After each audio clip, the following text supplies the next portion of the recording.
Hey everyone, it is Gear with Anne, and today I'm going to be reviewing the Garmin GPSMAP 67i. There is also just a 67 model, which means it doesn't have inReach capabilities. The good thing about having the inReach capabilities is that you only have to have one device. You don't have to buy like an inReach Mini or something. You can just have all that right on your GPS. As you can see, it has a SOS button. There's a cover on that so that you don't accidentally bump it. But you can lift up the cover. There it is. And yeah, it's a pretty sweet little device. Fits very nicely in my hand. This is where all the cords go. This is actually a flashlight over here. So if you ever get stuck out in the woods, I don't recommend it, but if you get stuck out in the woods by accident or by poor planning, you do have a flashlight on this. And the really great thing is that it has a really great battery life. So you probably could actually use the flashlight without wearing down the battery so badly that it wouldn't be able to take you out of the woods. So that's great. Sorry, it keeps going to sleep on me. I'll keep pushing the button to keep it on. Besides the battery life, I really like how it fits in my hand, and I like the fact that it takes waypoints, it takes tracks, or it does take tracks. If you had an old version, like my old one was a Montana 600, and the tracks on the Montana 600 are called activities on this. That was super confusing for a while because the track feature is now goes along with the inReach capabilities, and that's how you would tell your friends and family this is where I am. That would be an activity. I'll show you more about that in a minute. One thing that I don't really like about it is that it's not very user-friendly without a smartphone, or some of it you can do on a computer or laptop. That's usually what I do with it. I don't have the app, which is making some things complicated. I'll get more about that in a minute. But in general, if you want to load anything on the GPS, if you want to put on something, let's say you go to All Trails and you download a GPX file from there, you have to have the app to be able, or something similar. I think I use Basecamp on my laptop. You have to have some external program. On the Montana 600, I could just drag and drop. With the map features, you really just have to have the app. You have to have Wi-Fi installed. So I have actually not been able to load any custom maps on the 67i, which is kind of dangerous. As you can see, there are some maps on there natively, which is fine, but it's not great maps. They're not like topo maps, and they don't like have trails. They just have some roads. So it's better than nothing, but not super helpful when you're out in the middle of the wilderness, which is why I like to put on my own map sometimes. Let me just run real quick through some things. So this does not have a touch screen. It only has these arrow buttons and page, menu, enter, quit, mark, and find. Find, you would use that. You could go in here and say, I want to go to some of my waypoints. So I would say enter, and let's see, I want to go to the Brown Trail. You could say that. I don't actually want to go to the Brown Trail right now, but you could navigate from there. Mark is pretty much there. You could just save it. If you want to change the name, I always want to change the name. You can go over here and you can just say, let's go to, just click the enter button, and then you can use the keyboard. And the way that you do it is by using these lovely little arrow keys. Now, obviously, we're not actually trying to do that today. So we're going to go out of there. Quit isn't going to do anything for us right now. Plus, minus. To be perfectly honest, I think that the plus and minus buttons should be on the opposite sides from each other. I am constantly doing it wrong. If you can go in, you can go out.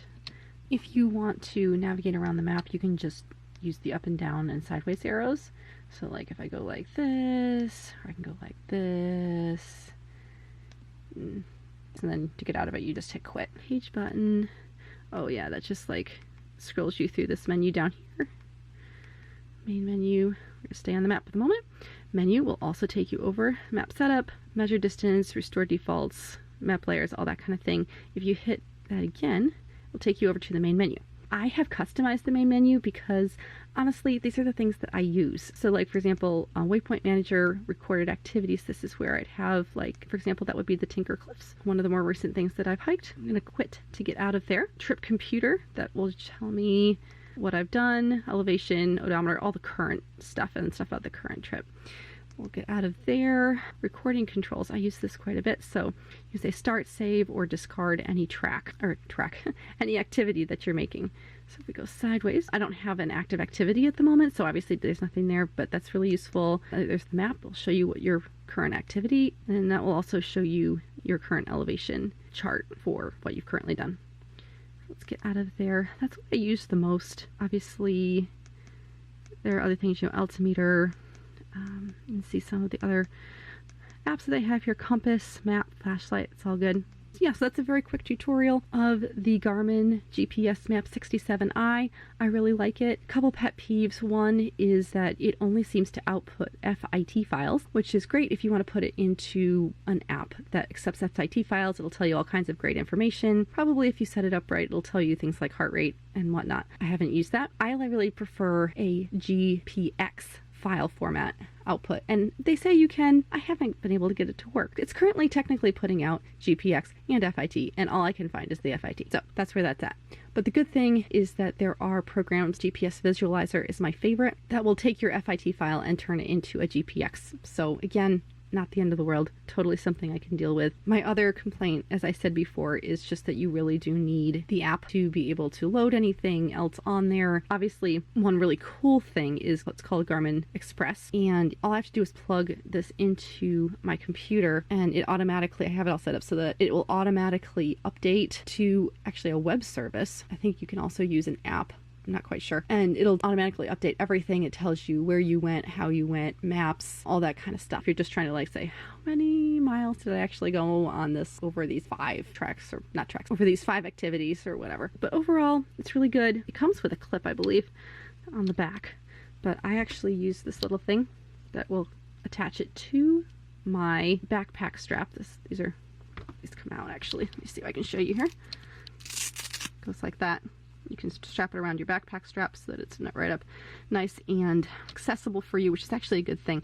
I find that these buttons push super easy, which means that putting it in a bag, normally I would just carry it in a bag and pull it out every time I need to take a waypoint or something, but that's not really possible because I keep pushing buttons by accident when it's in a bag. So this keeps it outright. You can just slide it on like, oops, doing it backwards, like that, and it pops into place. I'm not going to do it at the moment. Very nice. Holds on by this very strong Velcro, no issues with that. I did have one issue where the glue on this rough part of the Velcro would come off. It would start unsticking during hot weather. So I finally glued it, which is why it's got all those lovely little heat marks from the super glue drying. And it also kind of is a little bit fuzzy because guess what? This stuff gets caught on the rough part. But other than that, it works really well. I'm certainly going to keep using it, so I highly recommend that accessory to go with it if you like using it for backpacking, hiking, anything like that. So yeah, that's the Garmin GPSMAP 67i in a nutshell. If you have any questions, feel free to drop them in the comments below.